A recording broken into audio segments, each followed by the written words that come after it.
"I don't think you can afford any car here, old woman," James shouted. The words hit Linda hard, but she didn't flinch. Everyone in the dealership stopped and stared. To them, she looked out of place. Old-fashioned clothes, slow steps, easy to underestimate. But what they didn't know was that Linda wasn't just here to look around. She owned the whole place. And the man who insulted her? He was seconds away from losing everything. Stick around, because what happens next will turn the entire showroom upside down. Welcome to Stories with Mr. Gray. If you love uncovering the truth and standing up for justice, hit subscribe, like and drop the flag of your country in the comments below. Linda, an elderly woman, walked into La Rose car dealership, her steps deliberate and slow, but confident. She seemed unfazed by the modern, sleek showroom filled with high-end cars. The showroom's bright lights reflected off the shiny chrome, and the smell of fresh leather filled the air. The car salespeople, all young and dressed in sharp suits, immediately turned their heads in curiosity as she made her way through the room. James, the dealership manager, sat behind his desk, eyes scanning the floor.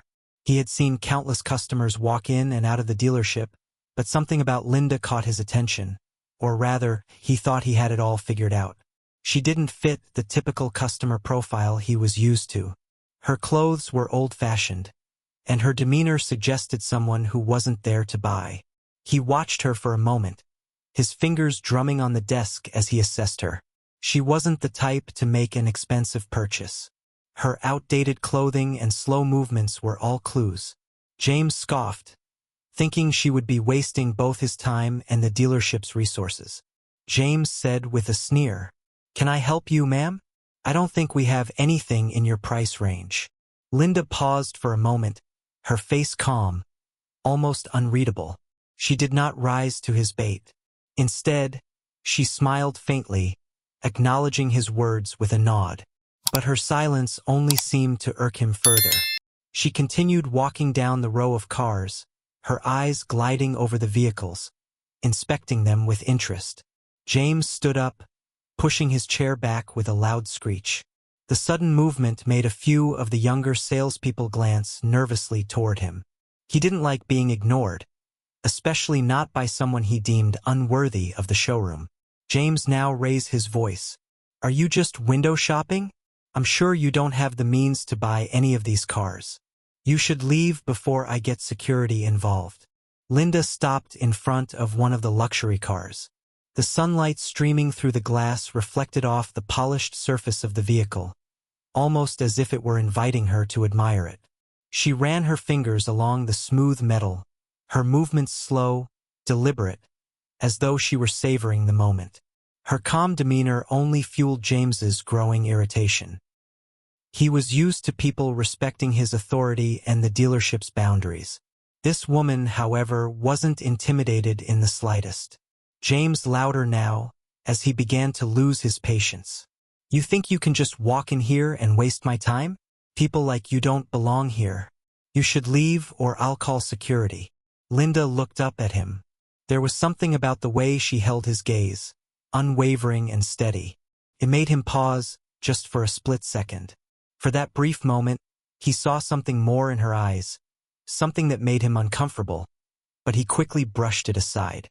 James looked frustrated. "I'm not asking again. Leave. Now." But Linda didn't flinch. She didn't move. The tension in the air thickened, as if everything in the room held its breath, waiting for the next move. The salespeople watched in silence, unsure whether to intervene or stay out of it. James was no longer merely irritated. He was determined to put an end to this nonsense. He couldn't let this woman undermine his authority in front of his staff. He turned sharply toward one of the younger salespeople standing by the counter. James said, authoritative, "Call the police. Now." The young salesman hesitated, his eyes darting between James and Linda. The room was dead silent, save for the soft hum of the air conditioning. Linda's posture remained unchanged, her expression calm. But James could feel the weight of the moment pressing down on him. He had no idea that this was only the beginning of something much larger than he could imagine. The sound of the phone ringing on the counter seemed to echo in James's ears. His finger hovered over the desk, ready to give his final command to call the police. The room was filled with an uncomfortable silence, broken only by the hum of the air conditioning and the soft clicking of Linda's fingers on the luxury car's polished surface. The young salesman hesitated, nervously glancing from James to Linda. No one had moved. Everyone was waiting for something, for the moment when the situation would either escalate into a police confrontation or fizzle out. But James felt his grip tightening on the situation. He was in control. He would make an example of Linda. But then, just as he was about to shout at the young salesman again, the door opened. A man in a well-tailored suit stepped inside. His presence was commanding. He exuded an air of authority, and his confident stride immediately caught the attention of everyone in the showroom. James didn't recognize him. His first instinct was to ignore the man, to maintain his grip on the situation with Linda. But then, something strange happened. The man locked eyes with Linda, and a faint smile appeared on his lips. The silence deepened as the man approached Linda. She turned her head slightly, her eyes meeting his. There was an unspoken understanding between them, an odd connection that James couldn't understand. The man smiling at Linda. "I see you've been busy, ma'am. Everything going as planned?" Linda's eyes softened for a moment. She nodded gently. Linda looked at him and said, "Everything's going according to plan, David." James's heart skipped a beat. He had heard of a man named David. He was the assistant of the new owner of La Rose car dealership. But this man couldn't be him. There was no way that the person standing in front of him, smiling at Linda with such familiarity, was the assistant of the new owner. James's eyes darted between the two, his confusion mounting. Linda had been the elderly woman he had belittled, accused of scamming, and humiliated. But now, here she was, calmly speaking to the new owner's assistant. Before James could say a word, David turned his gaze directly toward him. The smile faded, replaced by a look of cold recognition. The moment was surreal, like a bad dream James couldn't wake from. David with quiet authority. "I take it you've met my boss, Madam Linda, James?" The words hit James like a punch to the stomach. He stammered, searching for a response, but nothing came out. James finally speaking, his voice shaking. "Your boss? Wait. She's the new owner." David nodded slowly, his expression unreadable. "That's right. And I think it's time for you to explain yourself. Don't you think?" James's pulse quickened. His mind raced as the full scope of the situation began to settle in. He had just called the police on the new owner of the dealership. His arrogance, his assumptions, they were all crashing down around him. Linda, sensing his panic, stood there. Her expression still calm, but her eyes now filled with something far more powerful than the empathy she had shown earlier. It was as if she had been waiting for this moment all along. Linda looked at him and said, "I think it's time for you to leave, James. I've had enough of your attitude." James opened his mouth, but no words came out. The floor felt as though it was sinking beneath him. The pride he'd once held onto so tightly was unraveling in an instant. The stakes were no longer about getting her removed. It was about him losing everything he had. His control, his career, his reputation. All of it was slipping through his fingers, and he could do nothing to stop it. David's next words struck like a thunderclap. David now looking at the salespeople who had been silently watching the whole scene. "As of today, La Rose car dealership is under new management. James, I'm afraid you're no longer needed here." The salespeople exchanged looks, unsure of how to respond. David's presence was undeniably commanding, and the tension that had been building in the showroom suddenly turned into a quiet anticipation of what would happen next. The room seemed to hold its collective breath, as though everyone was waiting for James to react. James's breath caught in his throat. He could feel his entire body go cold as the realization dawned on him. He had crossed the line in the worst way possible. The old woman he had accused, disrespected, and Humiliated was the new owner, and now it was all too late. His mind struggled to comprehend how it all spiraled out of control. How had he not seen it? How had he let his ego blind him to the truth? David stepped closer to him, his voice calm, but firm. You thought you could treat people however you wanted, but this is our business now. And I don't tolerate disrespect, especially not towards my boss. The weight of David's words hit James like a ton of bricks. The showroom, which had once felt like his domain, now felt alien and hostile. He had lost everything in a matter of moments. James looked around, his chest tightening. The salespeople were all avoiding his gaze, their loyalty clearly with David now. No one was on his side. He had isolated himself. Linda's eyes softened for a moment, but her voice remained steady. I'm not a vindictive person, James, but I can't have someone like you running my business. You're dismissed. Take your things and leave. The finality in her words hit James harder than he had anticipated. The reality was settling in, and there was no escaping it. He had no leverage, no authority, no position in this dealership anymore. David gave a slight nod to the young salesman, who had been standing by the phone, waiting for direction. Call security. Escort James out. The young salesman didn't hesitate. He immediately moved toward James, a slight tremble in his steps but unwavering in his task. James could feel the eyes of the salespeople on him, their gazes filled with judgment, pity, and even a trace of amusement. James looked around and tried a final attempt at dignity, his voice barely a whisper. You can't do this. But Linda's response was calm, almost merciful. Watch me. The showroom felt different now. The tension that had once filled the air was replaced with a quiet stillness.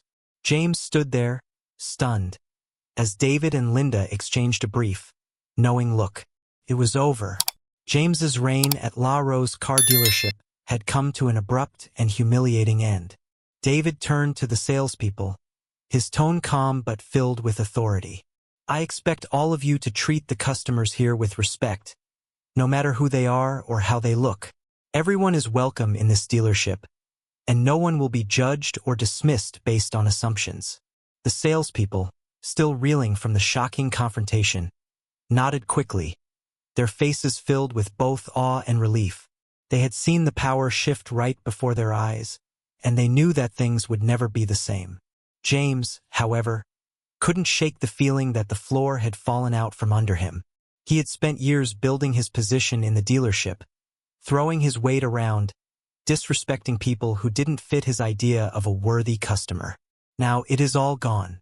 In an instant, as the young salesman stepped forward to escort him out, James tried one last time to salvage his dignity. I've been with this company for years.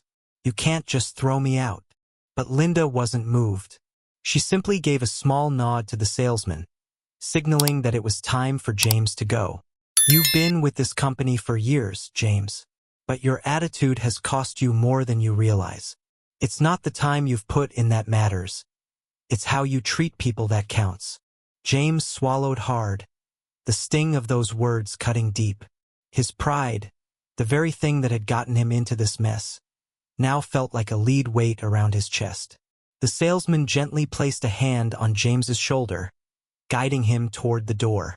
As James walked past, he noticed the eyes of the salespeople following him, and the weight of their judgment was too much to bear. They had seen him fall from grace, and they weren't going to forget it anytime soon. James said under his breath, his voice breaking, "This isn't over." Linda, without looking back, his tone cold. "It is for you, James." The doors to the dealership slid open, and the outside world greeted James with an indifferent rush of air. He stepped outside, the sunlight hitting his face like a slap. The once comfortable world he had known for so long now felt foreign, and for the first time in years, he was unsure of where to go next. Inside, Linda stood still, watching as her assistant escorted James from the premises. There was a sense of calm in her, but also a quiet strength. She had taken control of her life, and now, with her assistant at her side, she was in control of the dealership, too. What had started as a simple visit to look at cars had turned into the reclamation of what was rightfully hers. Linda said, "I think it's time to make this dealership into something we can be proud of, David." David looked at her smiling warmly. "We will, ma'am. We will." The two of them shared a brief moment of understanding before turning back toward the showroom. The salespeople began to return to their stations, the atmosphere now relaxed, yet filled with a sense of anticipation. Everything was changing for the better. In the days that followed, David and Linda worked tirelessly to restore the dealership's image, focusing on transparency, customer service, and integrity. The once privileged manager, James, was nowhere to be found. He had been forced to disappear from the public eye, and his reputation lay in tatters. But for Linda and David, the future was bright. The dealership was growing once more, and they were building something meaningful. Their vision was clear. They would make La Rose Car Dealership not just a place to buy cars, but a place where people felt valued, heard, and respected. It was about more than just making a sale. It was about building relationships and honoring every customer who walked through the door. For them, it was never about the cars. It was about respect, and that was a lesson that would carry them through whatever came next. If you enjoyed this story of transformation, be sure to like this video and subscribe to our channel for more incredible stories like this one. And remember, it's never too late to change. Treat people with respect, and you just might find your world turning around. Thank you for watching and see you in the next one.